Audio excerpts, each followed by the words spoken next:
Hai, selamat datang kembali di Nonton Lagi Channel. Bagaimana nih kabar kalian? Semoga baik-baik saja ya. Di episode kali ini kita akan membahas salah satu film animasi yang cukup fenomenal. Bersiaplah.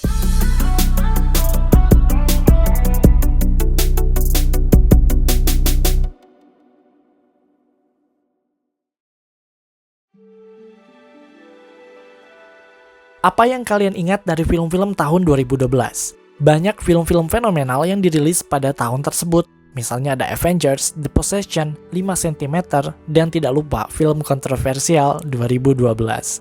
Kalian sempat parno nggak sih soal ramalan itu? Terus malah dijadiin film kiamat semacam itu? Aduh, dasar Amerika ya. Tapi nih guys, di tahun 2012 ini juga terdapat salah satu film animasi yang cukup menggemparkan. Bahkan bisa menjadi saingan berat film Disney Pixar kala itu, yaitu Brave. Kira-kira film apa coba? Udahlah, gak usah main tebak-tebakan, kalian pasti udah tahu dari thumbnail dan judul video ini. Hari ini kita akan membahas film Dr. Seuss The Lorax. Personally, ini adalah salah satu film animasi favorit kita ya, karena emang pesan yang disampaikan benar-benar penting, dan mereka menggunakan cara yang lucu untuk menyampaikan pesan tersebut.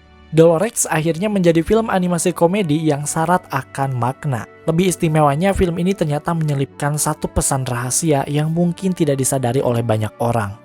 Sebuah pesan rahasia yang mungkin bisa mendobrak the fourth walls dan mengungkap siapa villain sebenarnya dalam film ini.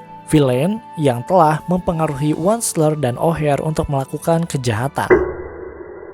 Oke, sebelum kita bongkar rahasianya, seperti biasa, jangan lupa untuk like, share, dan komen jika kalian suka video ini. Tekan tombol subscribe dan aktifkan notifikasi loncengnya supaya kalian tidak pernah ketinggalan video terbaru dari kami dan sebagai bentuk dukungan kalian terhadap berkembangnya channel ini. Oke, ini dia teori film lainnya, episode Pesan Rahasia dalam film The Lorax.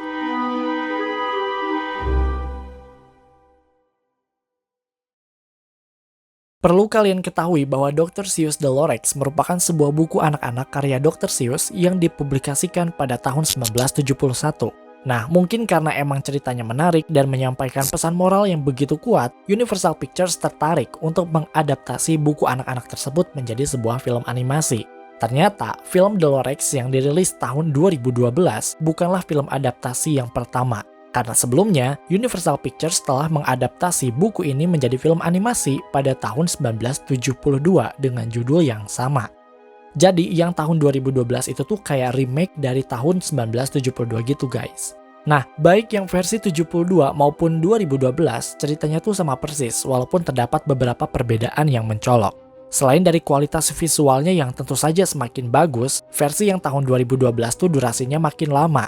Yang tahun 1972 durasinya tuh hanya 25 menitan. Sedangkan yang tahun 2012 durasinya 86 menit, jadi ditambah ekstra 1 jam. Yang gak heran sih, karena versi yang tahun 2012 itu kan diselingi dengan beberapa kisah karakter lain di dalamnya, dan tentu saja menghadirkan villain baru bernama O'Hare, seorang bisnismen yang serakah dan tidak peduli dengan lingkungan. Kalau yang tahun 1972 kan villainnya itu cuma si Onslaught. Kalau yang tahun 2012 ini ada villain baru bernama O'Hare tadi. Oke, baik yang versi tahun 1972 maupun tahun 2012, inti ceritanya tuh sama, yaitu menceritakan tentang seorang anak laki-laki melihat lingkungan di sekitarnya sudah rusak, kemudian ia bertemu dengan orang yang menjadi penyebab kerusakan itu, yaitu seorang pria bernama Onslaught. Nah, dia nih sebenarnya si tokoh utama dalam film ini. Sekali lagi, namanya adalah Onslaught. Dari sana diceritakan semuanya deh, terdapat sebuah flashback panjang tentang awal mula Onslaught di mana ia menemukan sebuah lahan berisi makhluk ajaib dan pohon yang sangat istimewa. Ia menciptakan sebuah produk dari pohon tersebut bernama Thnid.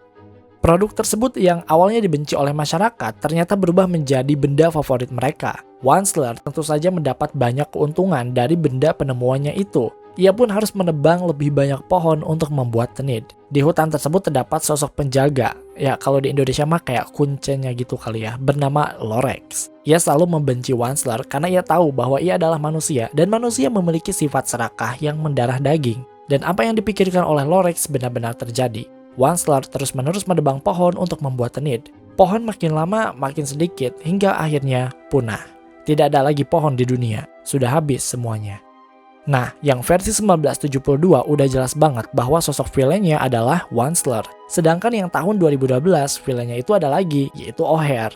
Dalam versi yang tahun 2012, film ini bersetting di masa depan, di mana pohon memang sudah tidak ada lagi. Nah, cerita tentang si Wansler itu justru menjadi flashback dan terjadi di masa lalu. Masyarakat di sana tetap bisa bertahan hidup berkat O'Hare. Dia menjual oksigen yang sebenarnya bisa didapatkan secara gratis. Mereka tinggal di sebuah pemukiman bernama Thneedville, dan O'Hare kayak jadi penguasa di pemukiman tersebut.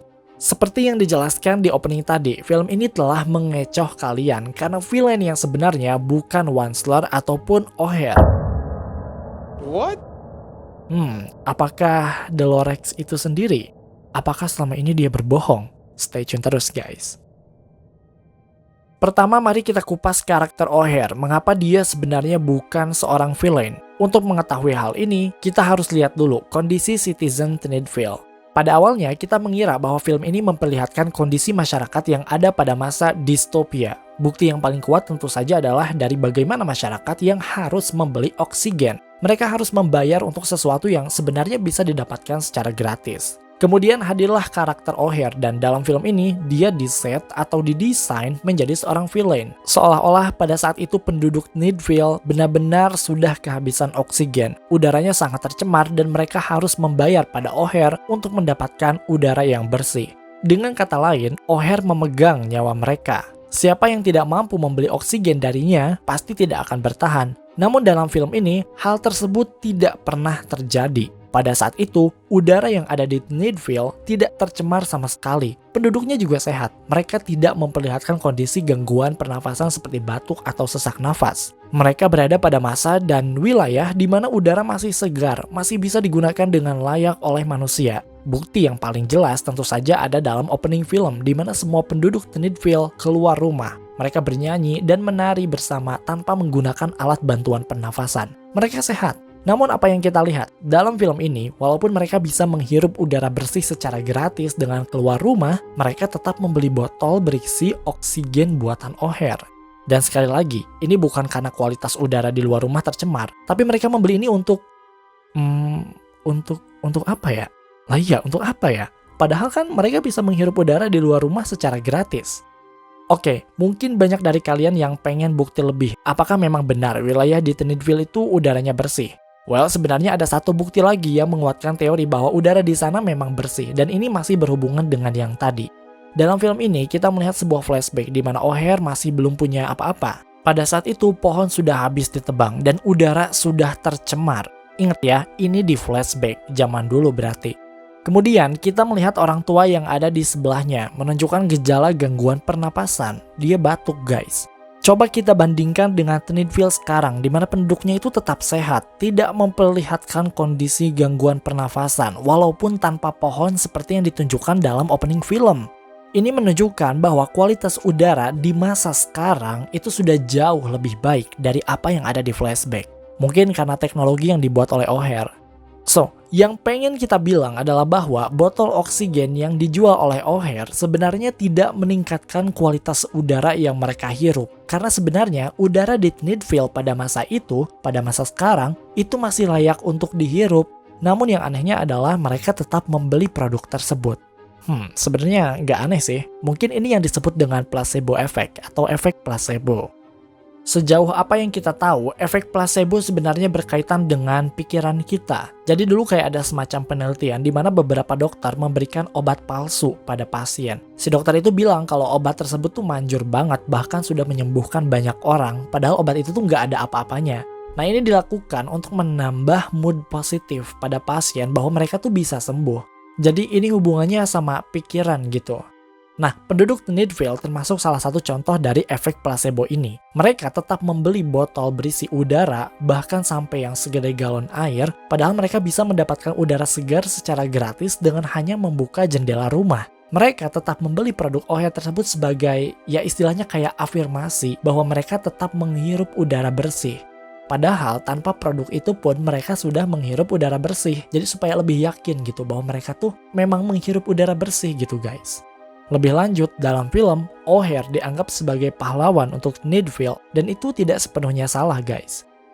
Coba deh, kembali ke flashback tadi, O'Hare adalah orang pertama yang sanggup merubah Tennitville menjadi layak huni. Ia mampu memanfaatkan peluang ketika Tennitville rusak akibat ulah dari Wansler di mana udara sangat tidak sehat, dan ia menemukan sebuah cara supaya Tennitville kembali menjadi kota yang layak. Dari sini kita bisa paham, memang O'Hare adalah orang kaya, seperti penguasa, tapi kan itu hasil kerja keras dia membangun kota dan membuat produk yang tetap bisa dibeli oleh masyarakatnya. Memang, dia tidak menginginkan pohon untuk tumbuh, tapi ini bukanlah perhatian utama penduduk Tennitville karena mereka bisa mengganti pohon dengan tumbuhan buatan dan mereka tetap bisa menghirup udara segar.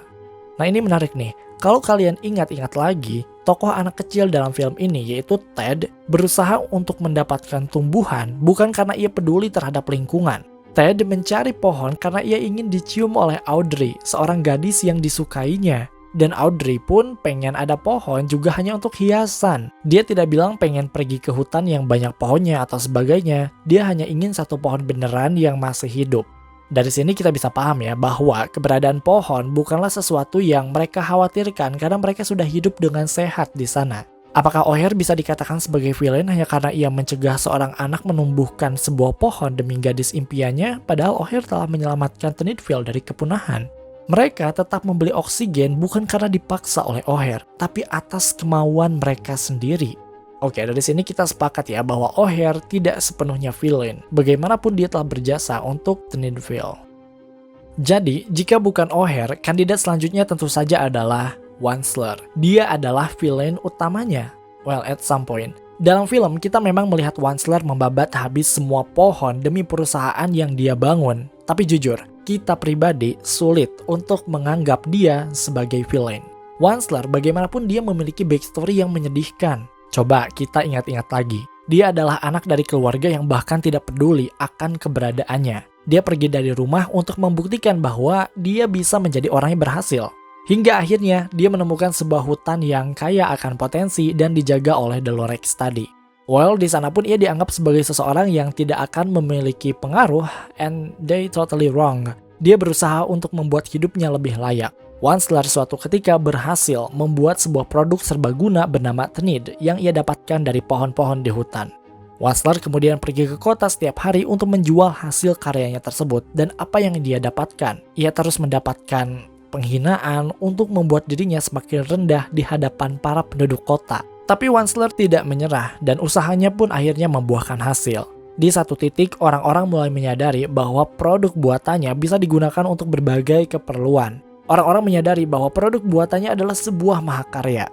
Namun bagian menyedihkannya adalah keluarganya mulai mengakui Wansler sebagai bagian dari keluarga setelah dia sukses, terutama ibunya. Dalam salah satu scene, ia mengatakan bahwa Wansler adalah anak favoritnya ketika ia berada di titik yang paling tinggi. Tapi setelah ia berada di titik terendah lagi, keluarganya kembali mengacuhkannya. Dan perlu kalian ingat juga bahwa Wansler menebang semua pohon karena salah satunya itu dipengaruhi oleh keluarganya juga. Aduh sorry deh, kita tuh sulit untuk ngejudge Wansler sebagai villain atas perjuangan yang telah dia lakukan. Kayak kesuksesan dia tuh emang berawal dari nol banget. Kita bisa bilang bahwa Wansler itu sebenarnya nggak jahat, tapi dia bodoh. Dia tidak menanam pohon kembali padahal usahanya itu kan berasal dari pohon. Dia tidak menyadari bahwa pohon lambat laun akan punah jika terus ditebang tanpa ada penanaman ulang atau reboisasi. Kalau di Indonesia tuh kan ada beberapa perusahaan kertas yang berasal dari pohon, tapi mereka juga menanam lebih banyak pohon.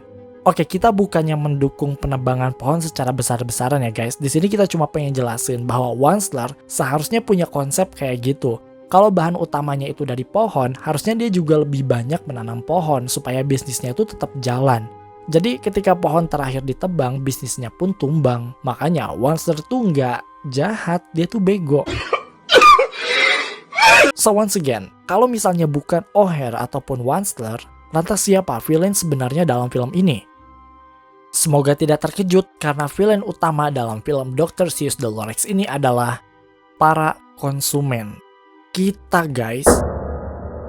Baik O'Hare maupun Wansler, keduanya menjalankan bisnisnya itu karena permintaan dari konsumen. Mereka terus menuntut supaya keduanya tetap memproduksi apa yang mereka jual. Contoh nyatanya adalah ya tadi si O'Hare. Dia tetap memproduksi botol berisi oksigen, padahal masyarakat bisa mendapatkannya secara gratis. Ya siapa yang gak mau coba? Orang konsumennya aja terus minta, padahal ada di depan mata. Ya O'Hare terus menjalankan usahanya itu. Begitupun dengan Wansler. Dalam salah satu scene, ia hampir menyerah dengan usahanya hingga para penduduk kota datang ke hutan dan meminta lebih banyak tenid.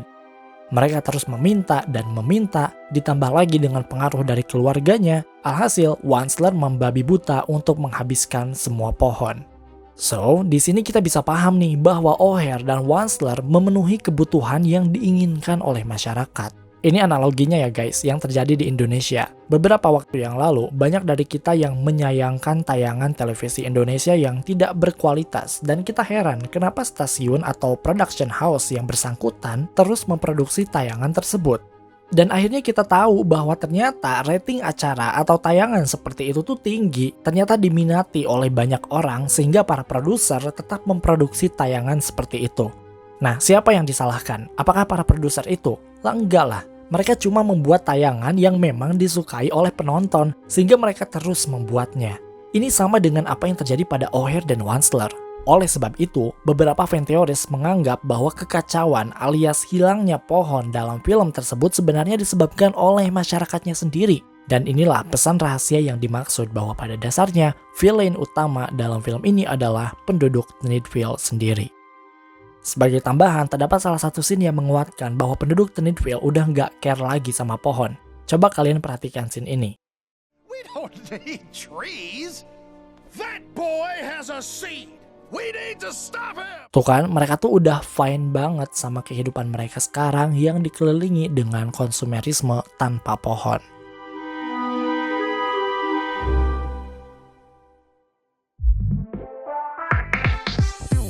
Oke guys, itu dia teori film lainnya episode pesan rahasia dalam film Dr. Seuss The Lorax. Apakah kalian setuju bahwa villain yang sebenarnya adalah penduduk Tenedville? Komen di bawah. Terima kasih karena telah menonton video ini hingga akhir. Luangkan waktu untuk like, share, dan komen jika kalian suka video ini. Tekan tombol subscribe dan aktifkan notifikasi loncengnya supaya kalian tidak pernah ketinggalan video-video terbaru dari kami dan sebagai bentuk dukungan kalian terhadap berkembangnya channel ini. Mari terhubung lebih dekat dengan channel follow kami di Instagram dan TikTok di @nontonlagi untuk mendapatkan info dan rekomendasi film terbaik. Dan jangan lupa, Kripik Crime Case kini hadir di Spotify. Sampai jumpa di episode Nonton Lagi channel berikutnya.